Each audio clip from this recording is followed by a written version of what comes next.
영화 보면 압도적으로 너무너무 좋아했다고. 실제 있었느냐 안 했느냐 저는 관계가 없어요. 우리는 그 이야기를 그냥 권선징악 딱 들었다고. 근데 멀쩡한 사람이 성경만 보면은 달라지는 거야. 당나귀 턱뼈로 블레셋 1000명을 죽였다. 그냥 그걸 믿지 않으면 이상한 사람이야. 좀 믿어야 된다고 다 생각하고 믿는 척 하는 거야. 그래서 교회는 계속 매주마다 위선자 대회 같은 걸 한다. 믿지도 못하면서 믿는 척하고 안 믿어지는데 말하면 또 집사도 안 될 것 같으냐 가만히 있고 그러다 보면 집사 권사 장로 되고 뭐 이래 이상하게 되는 거예요. 그러니까 나중에 다 가짜들끼리 위선자들끼리 모여가지고 그것을 빤히 보는 자녀 대학생이 그 아버지 어머니를 빤히 보는데 같이 쉽게 교회에 나오겠냐. 그래서 그 아이들이 이 말도 안 되는 거 전혀 우리 보편적인 성경 이야기고 계명 다 지킨다고 하고 있지만 가장 보편적인 하나님 사랑하고 내 이웃을 사랑하라. 우리가 우리 이웃에게 어떤 사람들인가를 우리 자녀가 다 알아. 우리가 직장 동료들에게 우리가 같은 업종에 근무하는 사람 이웃에게 우리가 어떤 사람인가를 우리 가까이 있는 사람이 다 안다. 제가 목회할 때 어떤 사람은 그래요. 아무개 집사님 그럼 그분이 교회 집사님이세요? 아주 놀래. 그럼 여러분 상상할 수 있잖아요. 그러니까는 그 사람 모르는 거지. 교회에서 집사까지 하실 분이 그렇게 나쁜 놈인가 그걸 몰랐던 것을 이야기하는 거예요. 네. 자, 어떻든 이 문학적 은유적 연구가 우리 성경 보는데 굉장히 중요한 거예요. 그래서 지난번에 잠깐 이야기했죠. 우리는 분명히 알지만 예수께서 허다한 병인들을 고치셨다. 오늘로 말하면 종합병원처럼 모든 종류의 질병 아픈 사람을 예수께서는 고쳐줬다는 거 우리가 다 알고 있어요. 믿어요. 그런데 복음서에는 유독 소경을 눈뜨게 한 이야기를 자꾸 강조할 때는 예수가 누구인가를 보고 믿도록 하기 위해서 딱 그렇게 클로즈업 시키는 거예요. 그러니까 벌써 그 문학적 은유적 해석이 벌써 이 복음서 저자가 한 거예요. 그러니까 사람들에게 믿음 예수가 누군가를 분명히 보게 하기 위해서는 소경 앞으로 소경 눈 뜨게 만드는 거 바디메오 눈을 뜨게 해서 예수를 직접 따라 나서서 예루살렘 입성 종료주의 딱 입성하는 것을 이제 여러분 마가복음 11장에 볼 수 있어요. 그러니까 심지어는 우리로 하여금 예수가 주님이라고 고백시키기 위해서는 벙어리로 하여금 크게 말하게 한다든지 복음을 아무리 전해도 들으려 하지 않는 사람들에게 분명히 듣게 하기 위해서는 귀머거리로 하여금 듣게 한다든지 혹은 복음대로 다르게 삶을 살아야 할 사람들이 그렇게 살지 못하는 것을 호되게 나눌 필요가 있을 때는 지체장애인 한국에서는 거수자 신고센터라고 해서 거동수산자 파리채 말하자면 의지대로 안 움직이는 게 파리채 이걸 거동수상자라고 그러는데 그러니까는 이 복음을 듣고 그대로 가지 못한 사람들에게 바른 삶을 살게 강조하기 위해서는 지체장애인을 반듯하게 세우는 거예요. 마가복음 5장인가요? 걸어서 광인을 딱 고치잖아요. 거기 보면 묶어놔도 안 되고 어쩌고도 안 되고 다 안 된다. 예수께서 그를 온전한 사람으로 만들어줬다. 또 심지어는 여러분 사도행전에는 교회에 선교가 절대적으로 필요할 때는 누구를 고친다고? 안전병을 벌떡 일으켰어요. 그래서 세계 선교에 대한 강조. 그러니까 벌써 복음서 저자가 그런 이야기를 할 때는 벌써 은유적 해석을 이미 자기가 문학적 해석을 하고 우리로 운동. 여러분 더 쉬운 예를 하나 더 드릴게요. 여러분이 혹 그 부정직한 청지기 이야기 들어보셨죠? 네. 여러분이 주인의 재산을 자꾸 낭비한다는 소리를 듣고 주인이 불러서 너 이제 그만둬야 되겠다. 내가 들으니까 너 내 재산을 많이 낭비한다.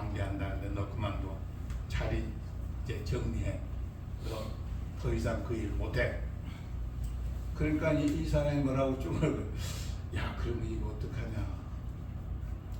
땅을 파자니 힘이 없고 빌어먹자니 이거 부끄럽고 낯이 좋은 수가 있다. 그 주인에게 빚진 사람들 오라 해가지고 당신은 뭐 졌어. 그러니까 뭐 한 사람이 오더니 뭐 기름 100말 그래 그럼 여기 50말이라고 써라. 50을 줄여준 거예요. 그러면 여러분 계산이 금방 나오죠. 나중에 그만두면 이 사람이 나를 영접할 거다. 또 밀, 뭐 백석, 그래. 그럼 여기 80이라고 써라.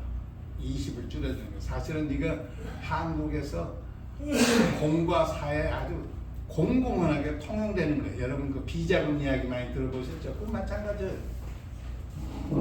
건설비를 어떤 건물을 지을 때 100억 들인 것을 200억이라고 적어갖고 여기서 200억 주면 그쪽에서 건설 100억을 다시 여기가 갖다 주는 그런 게 쌓인 게 이제 비자금이죠. 그러니까 벌써 이 청지기는 요 짓을 벌써 하는 거예요. 여러분 한국의 변호사만 무슨 판검사만 그만두고 한 전관예우라고 생각하시면 큰 오산이 모든 직종이 거의 다 건설부에 근무하는 사람은 건설회사에서 올 때 편의를 봐주고 자기가 이제 국장으로 정년 퇴직하면 대개 그 회사에 뭐 고문 아니면 뭘로 들어가요. 그러면 또 그 건설회사는 또 수지 맞는 게 전직 국장을 회사에 모셔와서 공무에 어떤 일이 생기면 이 사람을 보내면은 그 담당 창고에 있는 직원은 다 이분의 왕년에 부하들이니까 일이 쉬워지지. 그러니까 회사에서는 이 사람 적당한 고문료 주고 일을 다 처리하게 하고 이게 다 아주 공공연한 예수께서 그 주인 그 청지기가 그 주인이 청지기를 보고 칭찬했어요, 안 했어요? 했습니다. 칭찬해요. 여러분 그거 어떻게 이해해? 우리 같으면은 야 이런 놈이 있나 그리고 당장 혼낼 것 같은데 주인이 그놈이 잽싸게 하는 걸 보고 칭찬하고 여러분이 그 누가복음 16장 8절에 보면은 뭐라고 말하냐면은 빛에 속한 자녀들은 이 세상의 자녀들보다 더 현명해 지혜로워야 된다 그 이야기를 해요. 그럼 여러분이 야 이렇게 못된 놈이 어떻게 주인이 칭찬한 이 이야기를 예수께서 왜 해? 궁금하시죠? 이게 문학적 이제 15장 이야기를 한번 봐요. 그 15장에 어떤 누가복음 15장 이야기가 뭐예요? 동전 잃어버린 과부 이야기, 양 잃어버린 양 찾아 나선 목자 이야기, 그 다음에 세 번째 이야기가 두 아들이 있는데 둘째 놈이 자기 몫을 미리 반락해가지고 타양에 가서 다 탕진했다는 이야기. 그리고 그 아이가 돌아오는데 15장 17절 정도면 여러분 위에서 보시라. 그 탕진한 아들이 먹을 것이 없어서 그 돼지 먹는 것 주워 먹으면서 그가 말하기를 내 아버지 집에는 품꾼도 많고 음식도 많은데 나는 여기서 굶어 죽게 되겠구나. 이제 날이 밝으면 내가 만사를 젖히고 아버지께로 나아가서 내가 아버지께 죄를 지었으니 더 이상 아들이라 칭하지 못합니다. 저를 품꾼의 한 사람으로 그냥 대해서 먹거리만 좀 해결해 주시기 바랍니다. 그렇게 작정했다는 이야기가 17절에 나와요.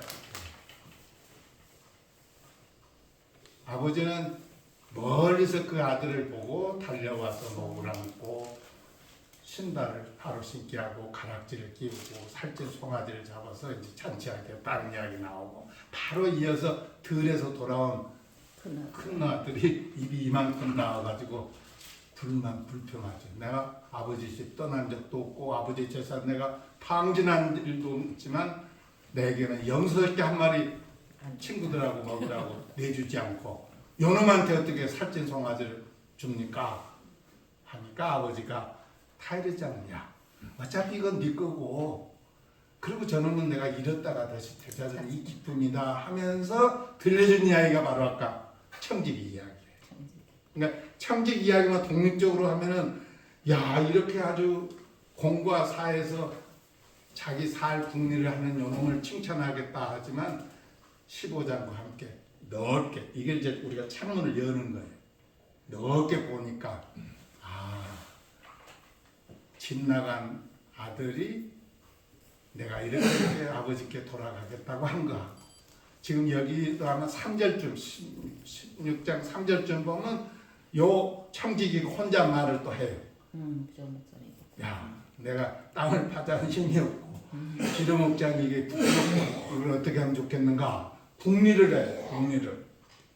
집 나간 아들이 국리를 해. 아버지께 돌아올 국리를 해. 여러분 지 살 국리를 해. 자, 여러분 감당한다고. 예수께서 크면 들이대는 거야. 이 큰 아들이 야, 내가 너희 집에서 언젠가 끝날 때인데 어떻게 할 거냐 하는 거야. 내 수명이 지금 우리가 사는 이 수명이 60년, 70년, 80년 제한됐는데 이 수명이 너 끝난다 할 때 너는 어떻게 할 거냐 하는 거야.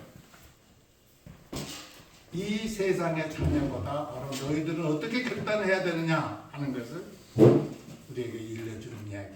그러니까 여러분이 문학적, 은유적 은유는 이렇게 본문의 의미를 더 아주 뚜렷하게 우리에게 보여주는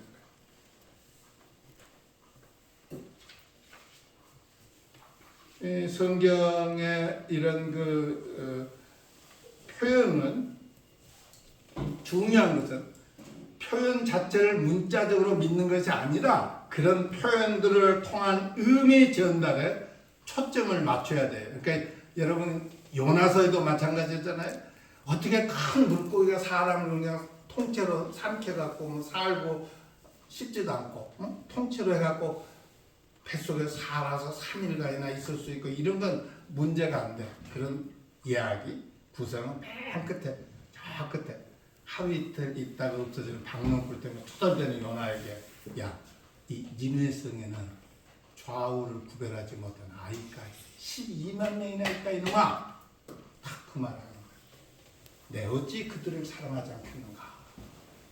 요나는 나는 그 요나서 읽으면 은혜 받는 것 중에 하나가 내가 설교를 못하는 사람이고 이렇게 못해요. 그런데 요나도 분명히 니느웨 성인지 돌아오기를 원했겠어 안 했겠어? 원하지 않아. 그러나 하나님이 외치라니까 할 수 없이 야 너희들 회개 안 하면 다 죽는다 뭐 이러고 돌아다녔을 거야. 그들을 설득시키려고 하지도 않았을 거야. 왜냐하면 너희는 그냥 내가 전화라니까 어째서 전하긴 전하지만 니들이 그냥 대충 살다가 죽어. 이제 이를 니느웨 성은 이 바벨론의 수도잖아요. 바벨론은 이스라엘 백성 전체를 포로로 끌고 가서 아주 혹독하게 고통을 가했던 나라거든. 그러니까 이놈들이 죽는 거 망하는 걸 원치 않는 이스라엘 백성이 없을 거예요. 근데 벌써 요나서 저자는 딱 그 점을 하는 거예요. 너희들이 그렇게 이 나라가 망하는 걸 원하지만 아니야. 그들도 하나님께는 아주 중요한 자녀다. 이게 구약 성경의 혁명적인 이야기예요. 그 이전에 다른 데는 전부 하나님은 이스라엘의 하나님, 야곱, 아브라함, 그 자손의 하나님 이렇게 다윗, 그 민족 그들의 하나님이라고 그들은 확신하고 그렇게 믿고 있었는데 요나서는 정면으로 하나님은 너희들이 적대시하는 그 민족에게도 하나님이시다 하는 것을 이야기한 거예요. 그러니까 벌써 이런 문학적, 은유적 해석을 하게 되면 성경은 오히려 모든 것이 더 진실된 이야기로 다가오는 거예요. 그러니까 문자적으로 그걸 역사적 사실을 믿으라고 하는 것이 아니라 그런 표현들을 통해서 우리한테 뭘 이야기하려고 이제 뚜렷해지죠. 그러니까 하나님의 능력을 우리한테 극대화시키기 설명하기 위해서 또 예수의 능력을 우리에게 극대화시키기 위해서 그 병자들을 고친 이야기 제가 지난주에 잠깐 했잖아요. 우선 예수의 능력을 돋보이기 위해서는 그 병자의 형편이 굉장히 어렵다는 이야기를 강조해야 되잖아요. 그러니까 자연히 나면서부터, 그럼 벌써 여러분 알죠? 혹은 38년, 혹은 17년, 12년, 뭐 이렇게 오랜 동안, 심지어는 아주 노골적으로 이제 문학적 표현을 해요. 모든 의원이 소용없었더라. 아무도 그를 제어할 힘이 없었다. 이게 이제 이런 이야기를 아주 서술문으로 확정해. 그리고 이 사람이 예수를 만나고 예수의 능력에 의해서 고침받았다는 이야기. 그래서 결론은 모두가 하나님을 찬양하며 돌아갔다. 혹은 과연 하나님의 아들이시구나 고백하고 돌아갔다. 그 이야기를 하는 거예요. 그러니까 사실은 말했잖아요. 병자 고친 이야기는 설교 한 번만 하면 돼요. 그러나 이게 뭐 매주 주일마다 반복되고 심지어는 수요 예배 뭐 새벽 기도 얼마나 많아. 그러니까 그것이 매번 반복되죠. 그러면 이제 여러분이 이 문학적 은유적 그 해석이 필요하다는 것 이제 금방 아실 수 있죠. 오케이. 그러면 이제 제가 마지막 신학적 해석도 이제 하나 해야 말씀드려야 돼요. 이 성경에는 신화적인 이야기들이 얼마나 많은지 몰라요. 그러니까 우선 6일간의 창조, 에덴 동산의 아담과 이브, 말하는 뱀, 그죠? 에덴 동산에 말하는 뱀이 나와가지고 이브를 꼬시잖아요. 먹어라. 그게 다 신화적인 이야기예요. 그 역사적인 사실로 인정하시면 안 돼요. 우기면 안 돼요. 왜냐하면 아까 호랑이 담을 먹던 시절 이야기는 똑같아요. 그때 말하는 뱀이 있었으면 지금도 말하는 뱀이 있어야 되잖아요. 갑자기 말 안 하기로 결정한 건 아니고. 그러니까 그런 이야기는 신화적인 이야기예요. 또 심지어는 옛사람이 엄청난 수명이라든지 하나님의 아들들과 인간의 딸들 사이에 거인들이 출생했다든지 노아 방주, 대홍수, 바벨탑 신화, 홍해 갈라짐, 여호와 시대에 지지 않고 멈춰선 해, 땅 위 땅, 그리고 땅 아래 삼층세계, 천사들, 마귀들, 예수의 동정녀 탄생, 물을 포도주 되게 하고 무리를 걷고 빵과 물고기를 하나씩 부풀리는 것 같은 기적들, 부활, 승천, 휴거, 이 모든 것은 다 신화적인 표현이에요. 그러니까 우리에게 무언가를 이야기하는 것이냐, 이것을 19세기 독일의 성사학계에서는 이런 것을 해석하기 위해서 두 극단적인 해석을 우리에게 제시했어요. 하나는 이런 모든 신화적 진술들을 확실한 역사적 사실이라고 계속 우기고 고수하는 태도. 지금 아마 여러분 장로교 보수들은 다 여기에 굉장히 가까워요. 뭐 누가 말해도 분명히 이거 역사적 사실과 실제 6일 동안에 하나님 천지를 지었다. 혹은 그때 말하는 뱀이 있었다. 계속 하는 거예요. 이것을 문자주의, 또 현대는 창조 과학회. 그래서 이 성경의 이야기가 역사적 사실성을 계속 입증하려고 주장하는 사람들이 이제 창조 과학회를 만들었어요. 아니면 대부분 이 문자주의. 또 두 번째는 아주 합리주의자들이 성경에서 모든 신화들, 전설들, 기적들, 모든 비합리적인 표현들을 가능한 한 다 제거해버린 다음에 모든 사람이 합리적으로, 과학적으로 쉽게 이해할 수 있는 본문만 남기자. 이것을 비신화와 혹은 축소주의라고 그래요. 그러니까 성경에서 그 믿을 수 없는 거 다 빼버려요. 뭐만 남겠어요? 예수의 산상수훈 하나만 남은, 다른 거 다 빼버리니까 이것을 우리가 축소주의라고 그래요.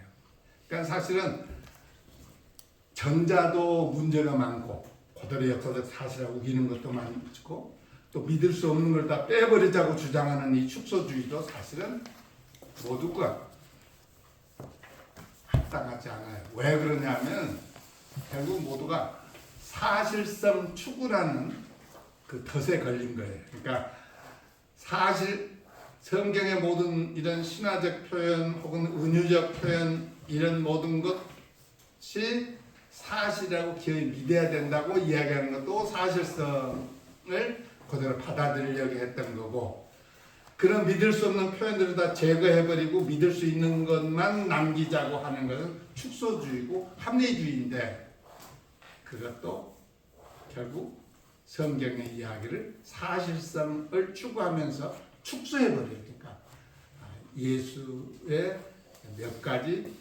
가르침만 남기고 모든 걸 다 없어지는. 그러나 여러분이 신화 그러면은 옛날 어떤 그런 잘못된 어떤 옛시대의 황당하고 거짓된 그리고 믿을 수 없는 설화로 이해하는 경향을 갖는데 아니에요. 이 신화적인 표현은 오히려 그것이 참이라든지 거짓이라고 판단하는 대상이 아니라 오히려 종교적인 설화들과 함께 오래전부터 아주 풍부한 의미를 전달해주는 적절한 수단이 되어왔어요. 왜냐하면 신화는 원래 한 개인이 마음대로 지어낼 수 있는 그런 이야기가 아니라 특정 공동체 구성원들의 의식세계에서 먼저 자연스럽게 발현해서 자신들의 경험과 부합하고 그들에게 중요한 의미가 있을 때 비로소 그 신화는 공동체 안에서 진실된 혹은 효과적인 의미 전달 수단으로 회자되어 왔기 때문에 그래요. 그러므로 이 신화는 모든 사람들이 사실 의식하든 의식 못하든 당대 자신들이 속한 민족이나 지역 공동체 일원으로서 자신들이 이미 받아들인 신념과 자신들의 지위에 걸맞게 행동하는 여러 형태의 신화들을 이미 만들어 갖고 있어요. 또 그렇게 살려고 했어요. 여러분도 헬라 시대 때 그 그리스 신화들을 여러분 기억하실 거고, 영국 그러면 어떻게 영국 신사 신화, 미국에도 동부, 남부, 서부의 신화가 있어요. 벌써 그 신화는 동부 사람의 어떤 태도, 남부 사람의 어떤 태도, 서부 사람, 히틀러 시대는 아리안의 우월주의, 또 온 인류에게는 가장 보편적인 것으로 필연적인 진보의 신화가 있어요. 인류 역사는 계속해서 발전하고 있다, 이런 거. 우리 민족에게는 단군 신화가 있고 백이민족 혹은 조선시대는 선비정신 혹은 사대부 혹은 대장부, 1960년대 이후에는 한강의 기적, 7, 80년대는 산업화, 민주화, 그리고 최근에는 K-팝의 신화 등등이 있어요.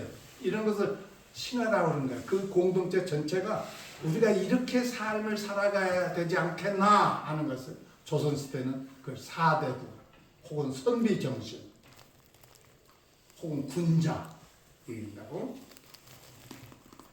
신화는 당대 그 사회 구성원들 전체에게 세상에서 자신들의 어떤 중요한 위치와 역할을 가장 잘 나타내기 위한, 또 그렇게 살려고 애쓰는 구체적인 그런 행동을 요하게 돼요. 역사상 신화의 효력을 가장 극대화한 예는 동서고금을 막론하고 그 지위에 적합한 복식, 장식품, 여러분 왕들 그러면 그들의 또 혹은 장군 그러면 별 붙였다든지, 우리가 거기에 적절한 그 의상을 입고 장식을 하고 각종 의식이 있고 경외감과 권위를 나타내는 웅장한 건축물들, 여러분 이집트의 피라미드, 고대 신전들, 중세시대 때 웅장한 궁궐들과 대성당들, 현대 국가의 정부 청사들. 여러분 장군 조지아 여기 주 청사만 해도 벌써 사람을 압도하잖아요. 다른 어떤 그 마찬가지다. 이런 것도 또 신화를 극대화한 거예요. 그런 그 장식물 표현을 통해서. 그러니까 눈에 보이지 않는 아까 말한 사대부라든지 선비 정신. 그래서 우리는 그 나름대로 신화를 갖고 있다고. 군자는 뭐 대도행이나 백정의 아들도 군자라고 생각하고 아주 큰 길로 원리대로 한다 이런 선입견을 갖게 되니까 이 신화에 대해서는 뭐 자세하게 할 거 없이 구체적인 걸 말하는데 신화는 우리에게 어떻게 알려지냐면 그 공동체원들이 그렇게 느끼고 경험하고 그래서 생명력을 지속적으로 유지하게 한다고 주장하는데 구체적으로 유대교는 유월절 만찬, 우리 교회는 성만찬 이런 것도 결국 사실성이라기보다는 봐요 여러분이 유대인들이 유월절 만찬에도 항상 다 그래요. 그 예식사에 이방 우리 그 옛날 우리 어미가 이집트의 종살이에서 하나님의 능력으로 구원받았습니다. 그 말을 그들은 이방 여기에 모인 우리 모두가 각각 종살이에서 우리는 오늘 해방을 경험합니다. 그렇게 말해요. 우리 성만찬 예식에는 주께서 잡히시던 밤에 그러면 우리 모두가 마가의 다락방에 쫙 들어가는 기분 있잖아요. 그 다음에 주께서 떡을 드시고 잔을 드시고 이건 내 몸이다, 이건 내 피다 우리 말씀했다. 여기서 실제는 분명히 떡과 포도주를 준비하는 손이 있었을 거예요. 그러나 아무도 이것이 아무개 집사가 만든 빵이라고 떡이라고 이야기한 사람 없어. 누군가가 가져온 포도주라고 말하는 사람 없어. 거기까지가 이제 사실성이에요. 그러나 그래서 벌써 우리에게는 이미 신화가 된 거예요.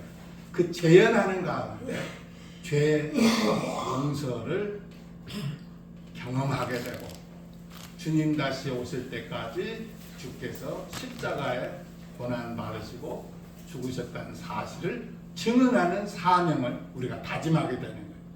그러므로 이런 신화는 결국 그 신화 의식에 참사하는 사람들에게 이것이 얼마만큼 역사적 사실성 이야기가 아니라 그 신화를 재현함으로써 사람들에게 강한 자긍심을 주고 그 공동체 아주 일체감을 주는 거예요. 성만찬 그 참석하는 사람들에게 아주 서로 일체감을 주고 여러분 교회는 어떻게인지 모르지만 저는 꼭 매월 첫 주에는 성례전을 꼭 해. 이제 그렇게 할 때 목사가 아무리 훌륭한 설교한 것보다는 성례전, 간단한 성례전을 통해서 제가 그 예식문을 가지고 다 하면은 시간이 걸리잖아요. 그러니까 간단하게 풀어서 그냥 주께서 잡히던 밤에 그럼 금방 5분이면 다 끝날 수 있는 그렇게 하는데 카톨릭이 지금도 그 파워풀한 것 중에 하나가 모든 미사가 그걸 재현하는 거예요. 에브리 미사에 바로 주께서 잡히던 밤에 이렇게 하고 그들이 꼭 성례전으로 마지막 빵을 받아 먹는 것으로 끝내요. 그래서 뭐 공공은 하지만 신부님은 설교를 잘 못한다는 걸 다 알고 있지만 목사들은 설교를 잘한다는 게 다 알고 있지만 오히려 강한 그런 믿음을 실천해 보이는 사람들은 오히려 그쪽이 아마 그들이 더 강해. 네? 자, 오케이. 이제 제가 이런 역사적 예를 쭉 들었는데 그런 신화 이제 마지막 하나만 더 말씀드리죠. 여러분은 예수의 십자가 그 순환과 죽음에 대해서 우리 성경에는 세 가지 다른 신화적인 표현들로 우리에게 설명해. 하나는 구속, 문자적으로 말하면 노예를 사서 방면하는 그런 상징에서 우리가 예수에 의해서 말하자면 우리가 노예에다가 방면, 자유 방면됐다. 이런 구속. 이것도 신화적인 표현이에요. 또 아니면은 두 번째는 예수의 그 죄인들을 위한 십자가의 피 흘리심. 이것은 구약 제의에서 어린 양의 피가 그 공동체 사람의 모든 죄를 없앴다는 그 신화를 구체적으로 예수에게 적용해서 예수의 그 피의 보혈에 우리 모두가 죄에서 자유함을 이루었다. 이 세 번째는 그 믿음을 통해서 주어진 생명의 의. 이것을 우리는 칭의. 결국 재판장에서 죄수에게 재판관이 너 죄 없다. 무죄 방면. 우리가 믿음으로 하나님 앞에 우리는 이제 무죄 선언을 받았다. 이 세 가지 여러분 다 기억하실 거예요. 이게 다 신화적인 표현인데 이것은 다른 언어로도 대체 불가능한 거예요. 그러니까 오히려 이 신화가 오히려 더 온전해. 여러분 한번 당정에 교인이 아주 죽은 병에 걸렸다가 병원에서 수술을 잘 받고 건강을 회복해서 교회에 왔어. 그 사람이 뭐라고 이야기하는 게 가장 적합한 이야기가 봐요. 이 사람이 이래요. 하나님의 은혜와 여러분의 기도 덕분에 제가 이렇게 무사하게 건강해갖고 돌아왔습니다. 이게 정답이에요. 벌써 신화적 표현은 교인 가운데 기도 안 한 사람이 태반인데 그 사람 와서 여러분이 기도 덕분에 이렇게 말해요. 여러분 시골에서 보면은 제가 그 시골 전도사 3년 은대리 교회에 있었는데 거기는 농한기에 정말 할 일 없어요. 다들 새끼 꼬고 뭐 가만히 만들고 뭐 한가해. 그렇지만 결혼식에 의뢰 그 주최 측에서 공사 다망함에도 불구하고 이렇게 자리를 빛내줘서 감사하다 이 표현을 해. 그렇죠? 우리는 다 왜냐하면 그 가운데 공적으로 바쁜 사람 하나도 없어. 사적으로도 별로 안 바빠. 할 일 없어. 그 사람들 모아놓고 그렇게 말해. 또 자리를 빛내줘서 자리처는 이 전기 이거 촉수가 줄어들기 때문에 어두워요. 그러니까 안 오는 게 오히려 자리를 빛내주는 거예요. 근데 이제 왔으나 자리를 빛내. 이런 표현들은 다 우리가 쓰는 은유적 표현이에요. 신화적 표현은 아까 이 사람이 이렇게 대답할 수도 있어요. 내가 재수 좋게 적기에 어떻게 발견돼갖고 좋은 의사 만나갖고 좋은 약 먹고 나왔습니다. 이게 굉장히 맞는 말 같지만 오히려 하나님의 은혜와 도우심으로 여기에는 의료인도 포함되고 적기에 발견된 병원 모든 것이 다 포함돼요. 여러분의 염려와 기도 덕분에 됐습니다. 이게 굉장히 신화적인 표현이지만 이게 훨씬 온전한 거예요. 그러니까 여러분이 오히려 이 성경의 수많은 이제 은유적 표현과 신화적 표현을 대할 때 여러분 하나도 이제 걱정하실 거 없어요. 결국 제가 이제 마감은 이거예요. 성경은 어쩔 수 없이 역사적 그런 연구가 필요하고 은유적 연구가 필요하고 문학적 혹은 신화적 모든 게 할지라도 맨 끝에 가면 이제 제가 결론이에요. 다시 어린아이로 돌아가는 거예요.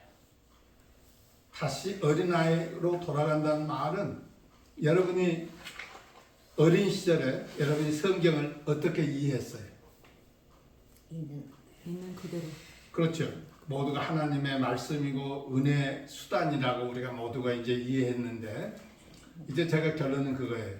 외과 의사가 환부를 다 드러내고 막 빼고 막 하고 다 봉합 딱 해.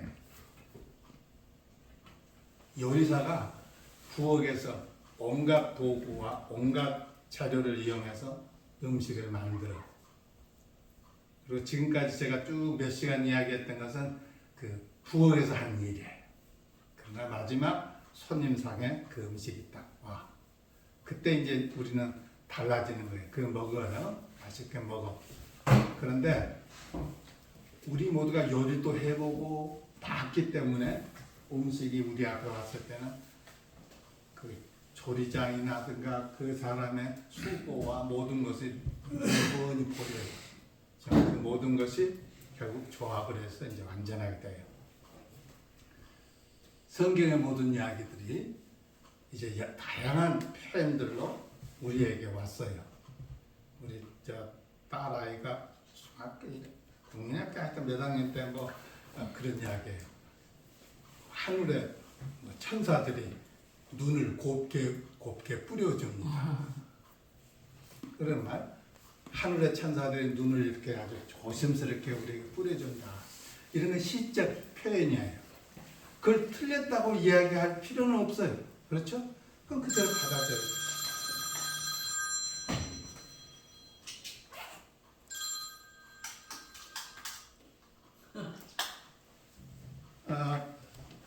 그러니까 우리가 어렸을 때 산타클로스가 굴뚝을 타고 내려와서 선물 준다고 다 이야기 듣고 있잖아요. 여러분 때는 이제 제가 어렸을 때는 동생을 어디서 나타났는가 할 때 다들 뭐 다리 밑에 주워왔다 뭐 이런 표현들을 쓰곤 했어요. 어떤 면에서는 반 맞고 반 틀려요. 어머니 다리 사이에서 주워왔다.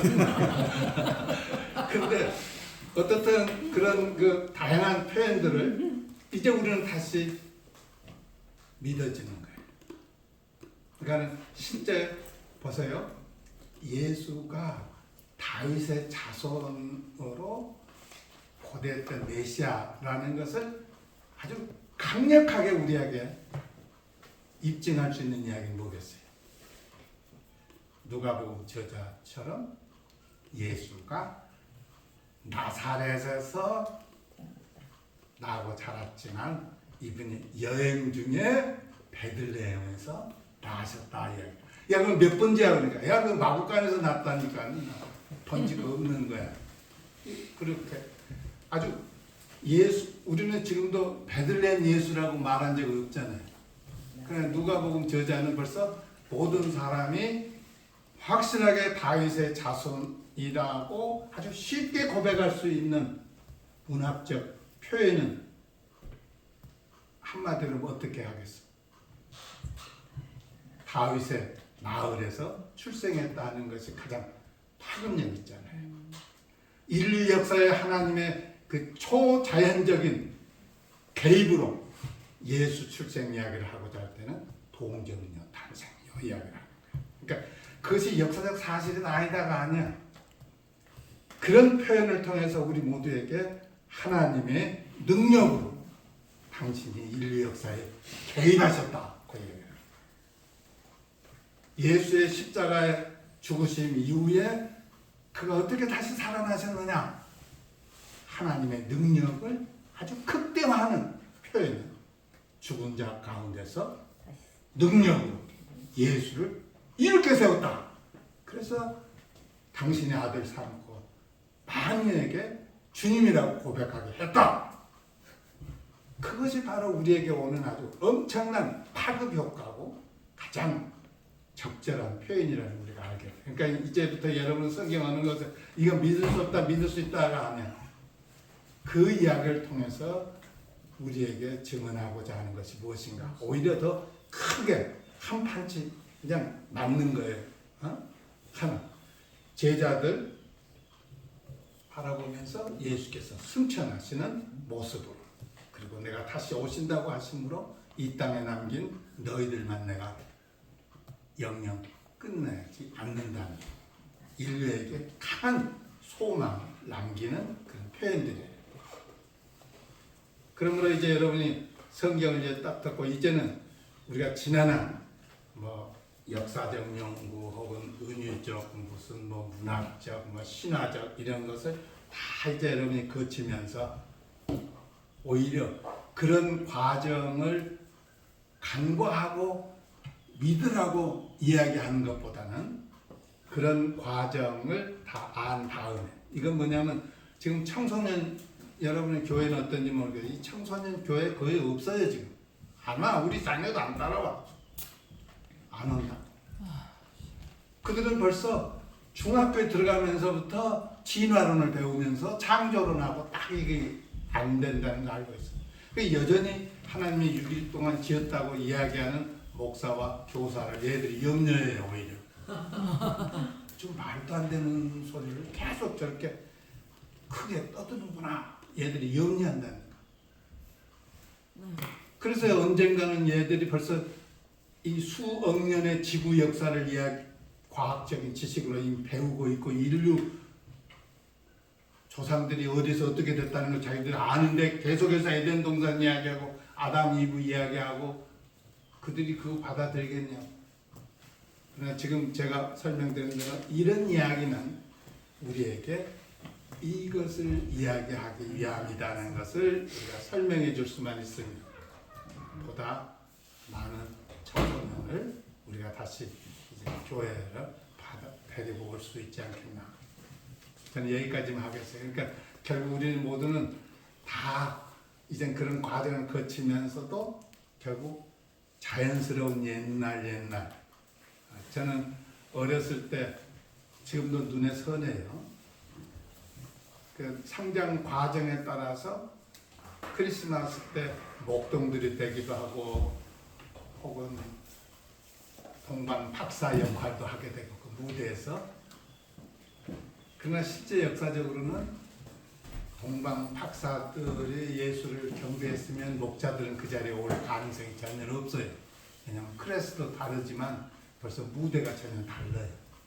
그러나 우리는 성탄절 되면 박사팀도 있고 목자팀도 있고 아주 난로가 있었지만 굉장히 추웠어요. 그런 데서 이렇게 크리스마스 추리 해놓고 그때만 해도 피아노보다 올겐이 있고 그러면서 그 성탄절을 준비하고 했던 그 어린 시절 그것이 어느 시점에서는 이제 사라졌지만 우리는 다시 그 시대로 돌아가면 오히려 성경에서 우리에게 말씀하시는 것이 더 아주 구체적으로 와닿는다 하는 것이 제가 이제 어떤 결론이에요. 그런 걸 이제 여러분이 그런 그 과정 거치는 것은 굉장히 진보적인 것을 이제 도입했지만 결론은 맨 끝에 가면 다 같아요. 결국 하나님은 어떤 분이시다. 그래서 여러분이 잘 아는 이야기 있잖아요.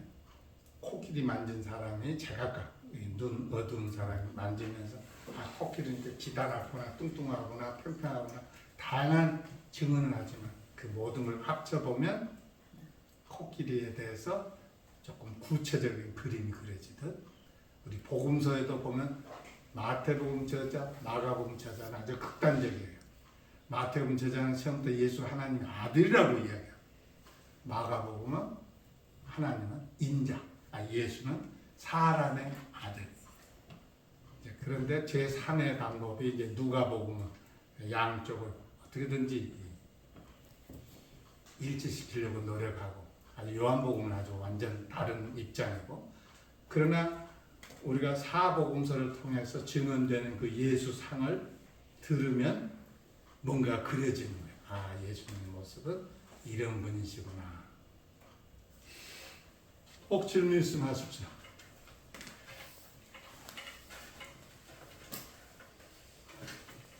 지금 이제 아까 말씀하신 대로 진보 보수 요즘 젊은이들이 교회를 떠난다는데 감리교회 통계는 어떻습니까? 장로교회 교세가 주는 거하고 감리교회에서 교세가 주는 거하고 어떤 차이가 있습니까? 글쎄 그건 제가 모릅니다. 한 가지 분명한 것은 지금 교파보다 떠나서 그냥 전체적으로 지금 한국 여러분 지금 위기예요. 1년에 거의 100만 명 가까운 신자들이 빠져나가요. 100만 명이면은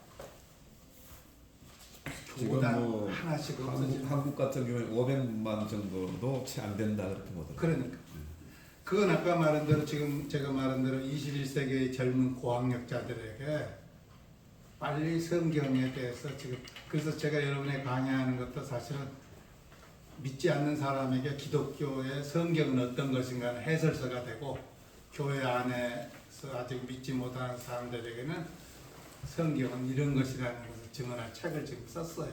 이제 출판 과정이 있을 때인데, 그러니까 사실은 이 젊은